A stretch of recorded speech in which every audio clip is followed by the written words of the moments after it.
I count myself very fortunate because I'm often contacted by young people, especially young men who are struggling with their own Christian faith.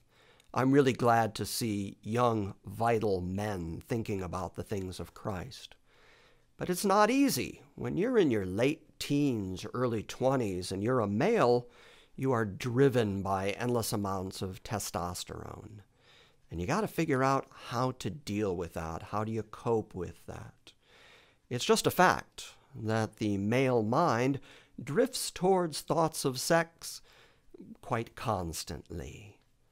And so what do? How do we keep that in check? How do we go about our daily Christian life without being overly influenced by the testosterone? Well, that's really, really hard to do in the society in which we live because we are inundated with hypersexual images. You can't turn on the TV without somebody selling you something on the basis of sexuality. You can't drive down the freeway without seeing large signs that have sexual images on them. And as you well know, you can't tune into YouTube or really any place else on the internet without ads and pop-ups and images that are designed to catch your prurient nature and draw you in order to sell you something, in order to get you to click on something, in order to get you to open your wallet and purchase yet another thing on the basis of attractive sexual imagery. It's everywhere. And it's really, really difficult, again, if you're fueled by testosterone, to avert your eyes and avert your thoughts and do what Paul said and take every thought captive. It's really tough. And so sometimes young men give in. They give in to those images. Sometimes a couple clicks of the mouse, next thing they know, they're looking at pornographic images.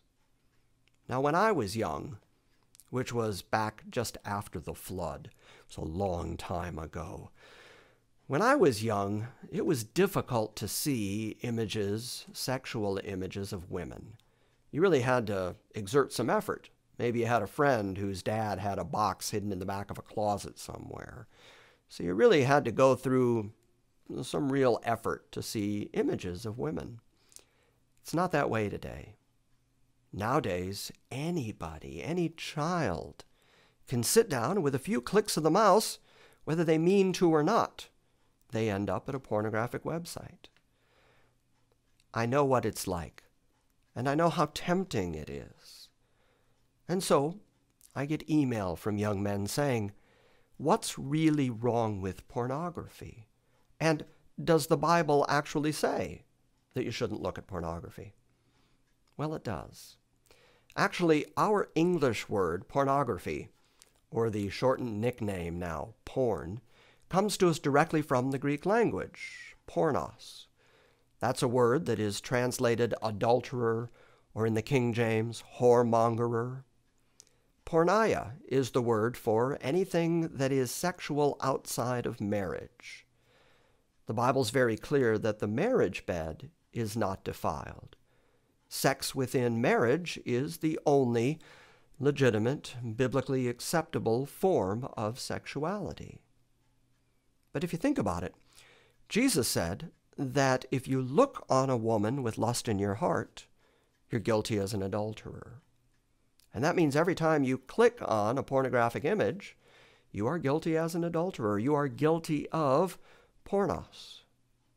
And so the word pornography is in fact addressed in the Bible, and it's used as a catch-all for everything that is outside of marriage, whether we're talking about adultery, whether we're talking about paying for sex, whether we're talking about anything that is not the marriage bed, then you are engaging in pornos and you are committing sin. It's just that simple. Now that's the biblical answer. That's the theological answer. But let me talk to you for a moment about the human cost of pornography. You see, most of the young men I talk to either want to get married or are already married. They're in young marriages. And the simple fact of the matter is, pornography warps your view of what womanhood is.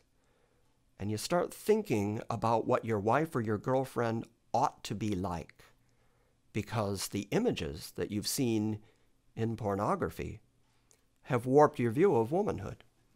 There's no woman, there's no girl out there who can actually live up to the imagination of a pornographically fueled young man. You'll start thinking that your wife, your girlfriend, is going to engage in all the stuff you've seen on the web. And she's not. In fact, for a marriage to work, for a relationship to work, you've got to actually be communicating all the time about what is acceptable for both of you, what is pleasurable for both of you.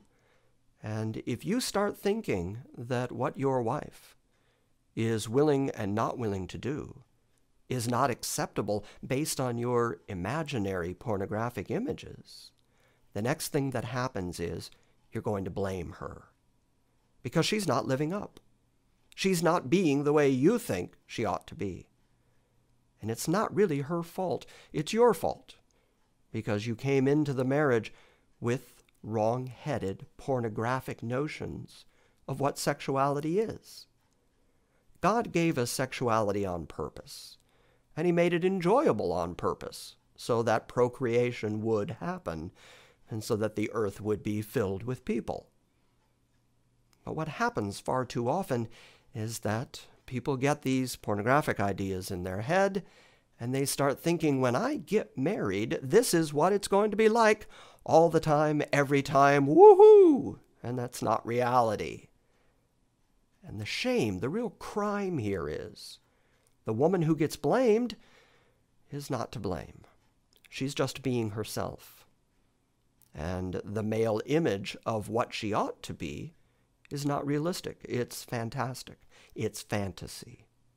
And so the damage gets done because he starts blaming her, and she's caught in that vicious cycle of either trying to engage in things that she doesn't like or that she even is repulsed by in order to please her husband. Or she says no to it, and then he gets angry, and he feels like she's not living up to her obligation in the marriage. He blames her.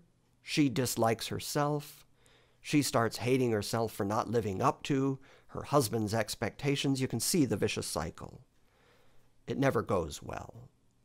And it all starts with that first essential problem, which is that the man brought pornography into the marriage. He brought pornographic imagery and fantasy notions of sex into his relationship.